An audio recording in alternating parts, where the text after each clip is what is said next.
Rise, renew, reconnect.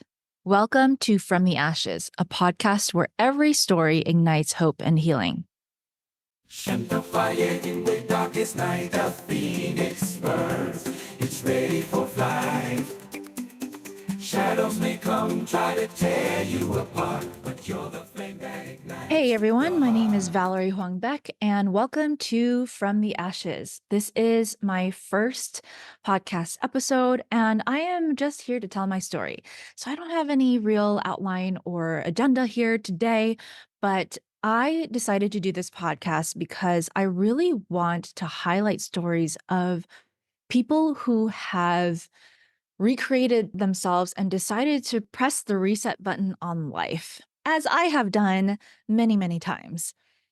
And it is a deep yearning to know truth that drives my story and what I want to bring to the table. And I'm still on that journey. I feel like I continuously go through struggle in my life, but I don't run away from it. And what that lends to me is a empowerment, but also it allows me to face my challenges head on, even when I feel like my challenges are winning against me. And I feel like I often feel alone in this journey.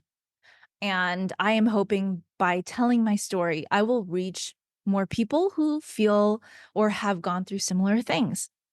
So when you hear my story and when you hear other people's story, please reach out. I would love to hear from you. I am kind of sick and tired of being alone in my journey of inner transformation and self inquiry. So I kind of want to start by just letting you know a little bit about who I am and what I do. So I run a life coaching, holistic life coaching business called Intrepid Wellness. I actually have a background in holistic medicine. I am a certified Ayurvedic practitioner, and I've been learning Ayurveda since 2018. And I have an eclectic background in other things. So before I landed on Ayurveda and holistic health, I have been a English teacher in Japan. I have been a professional hip hop dancer, performing and teaching around the world, traveling internationally, but also domestically in Los Angeles. I have produced and hosted events. I got my master's in international exchange. I have traveled internationally, done working holidays in New Zealand. I've worked in travel. I have been a tour guide bringing people to Japan on vacations.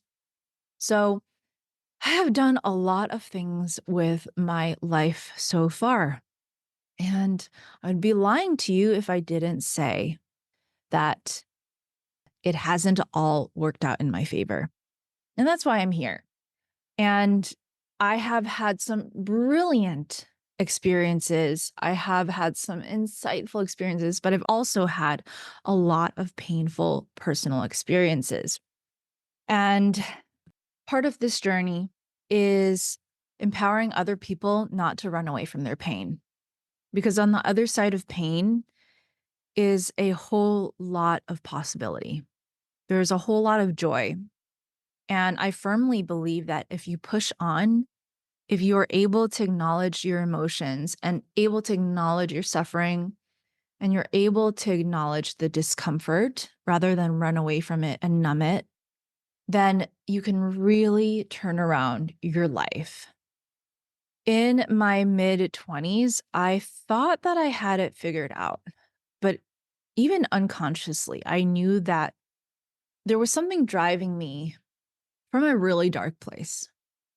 I had just come back from teaching English in Japan for 3 years, and I decided to go into grad school. And I think this is one of the first times in my life where I felt like I was doing something out of duty and obligation and, well, everybody should go to grad school and this is how you just get to the next level, rather than really thinking about, well, what is it that I really want to create with my life? What can I do? And see, there's a really narrow path that I had envisioned for myself because I really didn't see how I can make something that I actually wanted to do work. At the time, when I was in Japan, I was also taking dance classes intensively, and I had gotten really good. The only way I could have seen myself stay in Japan, which is maybe what I had wanted deep down, is to become a dance teacher, and I just couldn't see how I could make that happen. It just seemed like there were so many hurdles, including, like, visas and money and all that to figure out, and I completely gave up on that. It was maybe, like, a split-second thought, and I was like, "No, I should be in New York with my family getting this master's and trying to figure out what I'm gonna do to climb a supposed career ladder." And I had had some really good experiences professionally to point myself towards that goal in the school system that I was in. I had actually contributed a lot to developing a better elementary school English curriculum that really focused on cultural exchange. And it was so valuable at the time. And I felt so fulfilled by it. So I took that as a sign that I should go get this master's and go back to the States. And then when I did, like life slapped me in the face. I I got into NYU on a scholarship and I decided to take the money that I had earned in my savings and put it towards this master's.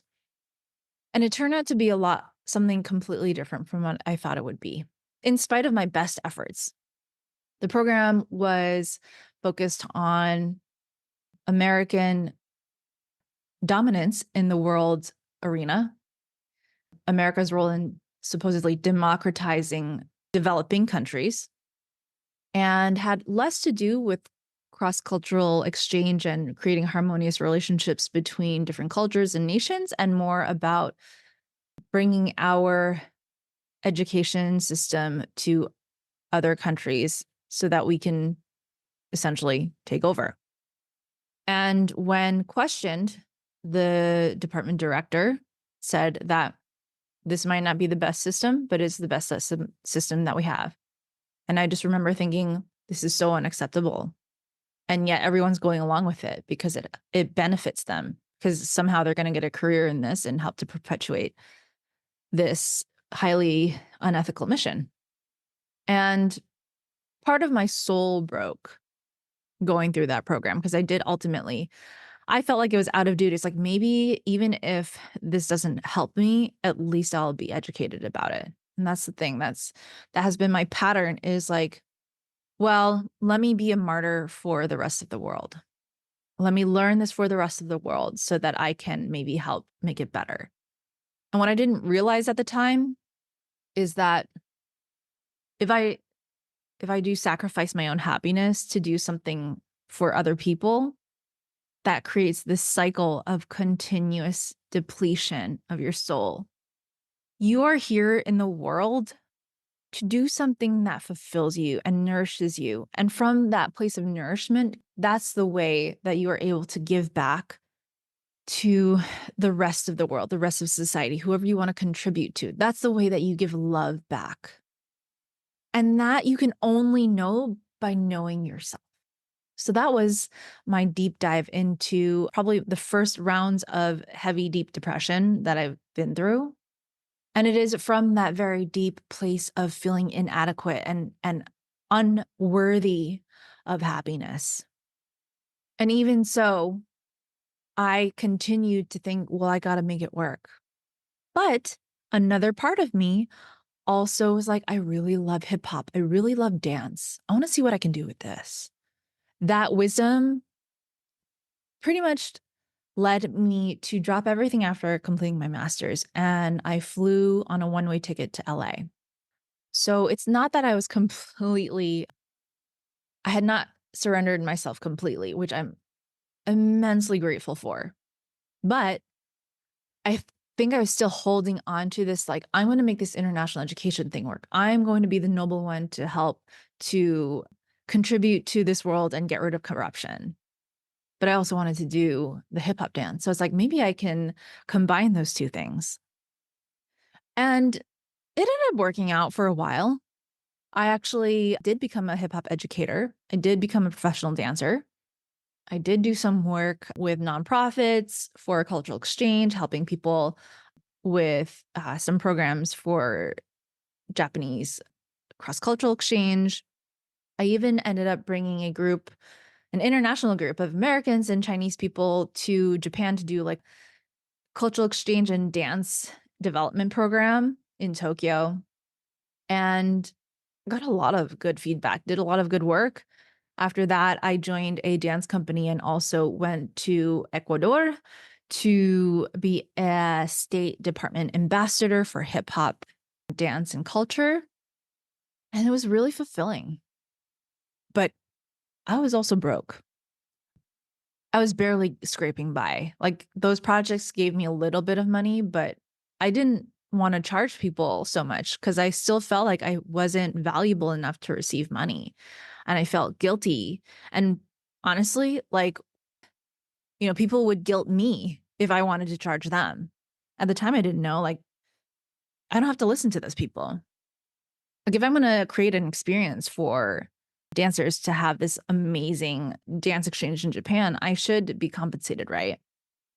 But that never occurred to me that I should stand up for myself. So, as this was going on, I was having trouble with personal relationships.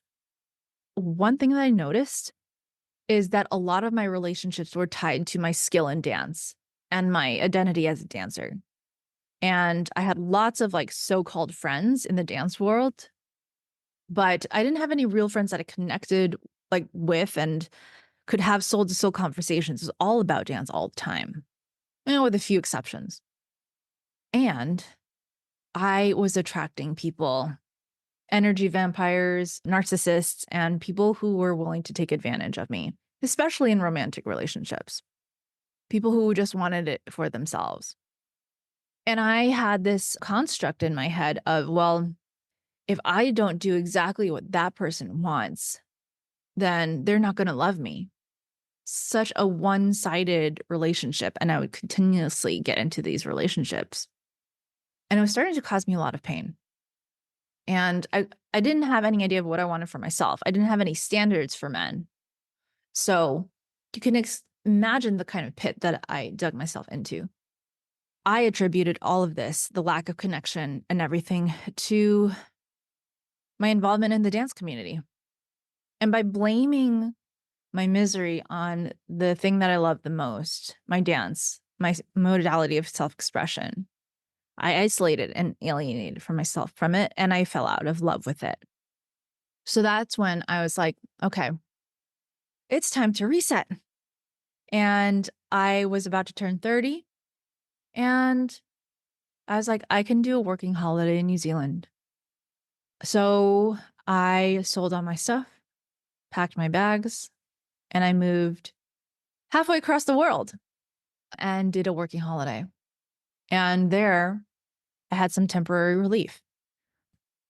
I worked in a printing factory, and I had also miraculously talked or asked a parkour gym to allow me to train there in exchange for some assistance, labor.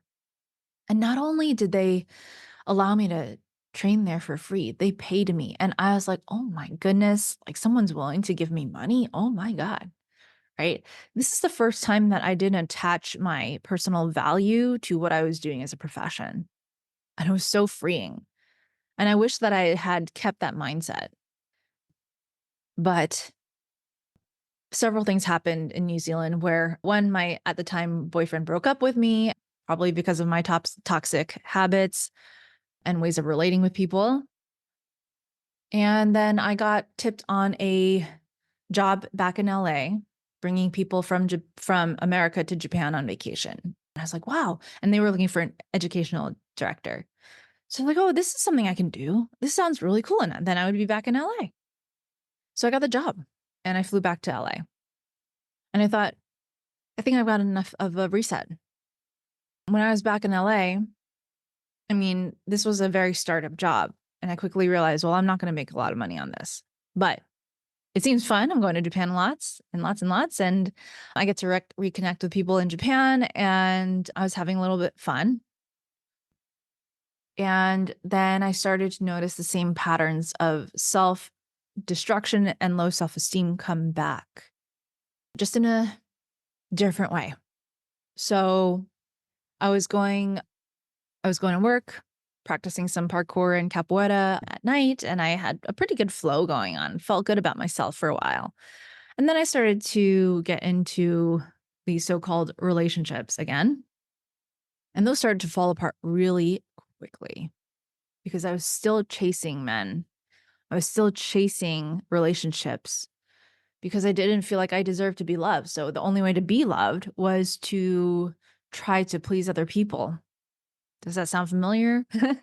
Right? So, and at the same time I was going to Japan, and I noticed this pattern also in going to capoeira, that like I would have a relationship with the teacher where I would want to make her happy. And more and more, it became about showing up for her and less for me. And when that happens, eventually you start to resent. You start to resent those people that you are supposedly giving for because deep down, you know that you're not getting as much out of this. Deep down, you know that you want rest. I wanted rest. I wanted renewal, and I was not giving it to myself because I was like, I have to show up. She's expecting me to show up. And then so eventually I burnt out again. Same way I burnt out with dance, same way I burnt out with grad school because I was doing it for the wrong reasons, even though I thought it was a noble reason. And there was one day in Japan, I was in a luxurious hot spring resort and I was crying. I was like, I can't do my life like this. I'm so miserable and I have good things. I'm surrounded by good things. Like, why can't I live a happy life? And why can't I get into a relationship where someone values me? And it's like, I have to do something different. It's time to move on from this job because I need the space to figure out who I am and what is going on here. So I decided to give several months' notice before I exited. And in the meantime, I started to explore what can I do next. And not only that, I gave myself a 10-day silent meditation in the desert, a Vipassana retreat, to help to calm the voices in my head, to help to figure out why it is that I was stuck in a cycle of misery. After that, I enrolled myself in a type of yoga called Ashtanga yoga, Mysore style yoga, where you go in early in the morning, you do a very personalized practice in silence, and then you go home. And I did that for 6 days a week. And I would just do that so I could breathe and be with myself. Along the way, I was introduced to Ayurveda, which is the ancient Vedic system of holistic medicine. What really drew me to Ayurveda was the philosophy. It was not its power to reverse certain diseases or anything. It was this idea of exploring consciousness and exploring the underlying roots of suffering, mental and physical, because disease is just physical suffering, right? Mental mental health also, mental suffering. I wanted to get to the root of it. That was what I was going through. I wanted to get to the root of my suffering. And so I decided to enroll in Ayurveda school. So the thing about this pattern of feeling like you're not enough is that you constantly feel like you need to be the noble one to give back. That you need to do something in your life to validate your existence. So that became the thing for Ayurveda. Is like, I'm going to become a practitioner. I'm going to become a clinician who helps people uncover their suffering. And again, I was putting myself second. I didn't realize it at the time. So after a few years, I became an Ayurvedic practitioner and I started my own practice. But there was still this thing deep down where I was like, I don't deserve the money for helping people. I don't deserve the life that everyone else gets to live, making a living. So I'm going to charge people as low as possible. Not only that, but there's also this hole that I had is like, people are telling me like, oh, you can't make money if you don't have a massage therapy license, because that's part of the gateway of Ayurveda is for a lot of people is to start doing the massages. So I spent another over 10 grand getting this Ayurvedic, not Ayurvedic even, like just a massage license, draining my resources continuously, trying to validate myself. And at the end of that, then by that time, I had my own clinic. I was paying rent to have my own little space inside of an acupuncture office. And what I didn't realize was that I had pigeonholed myself into creating a charity where I was charging really low prices, especially for my consultations. And I made pretty much enough to break even on the rent each month. I was making a lot of good differences helping people, but not making any money for myself and continuously relying on people to help me, to keep me going so that I could be this supposed savior. And I was just not willing to save myself. And it finally broke. The whole thing finally came apart when I finally decided to talk to a financial advisor. We created some spreadsheets together and she's like, "You're basically paying your clients for you to do your job." And I knew at that point that I was in the wrong place. And I had to really look at myself and question, what if I did increase my prices? Would I still want to be here? Would I still want to be running this clinic? I mean, I'm making a lot of good difference in other people's lives, but what kind of difference am I making in my life? Am I living the life that I wanted to be living? And I had to be for once in my life, I had to be 100% brutally honest because I wasn't even just working at that clinic for myself. I was also taking part-time jobs in order for me to run this clinic. And I was like, I cannot see myself doing this for the rest of my life. I don't care how good of an impact I'm having on the other people. This is not my path. I have to discover what that is, but at the same time, I have to put my foot down and I have to do something for myself. And I got really lucky in that I went to a conference and met someone who deals with people like me who have been trying to martyr themselves for their entire life and give them a business model where they can help people and also make a living. And I used to be really against what is life coaching? Why are people charging like thousands of dollars to help other people in their lives? Well, it's that we have these goals that seem so lofty and unattainable.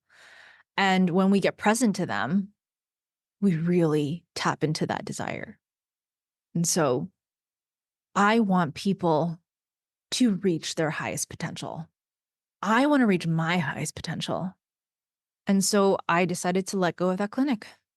And I decided I am going to jump into this new pool.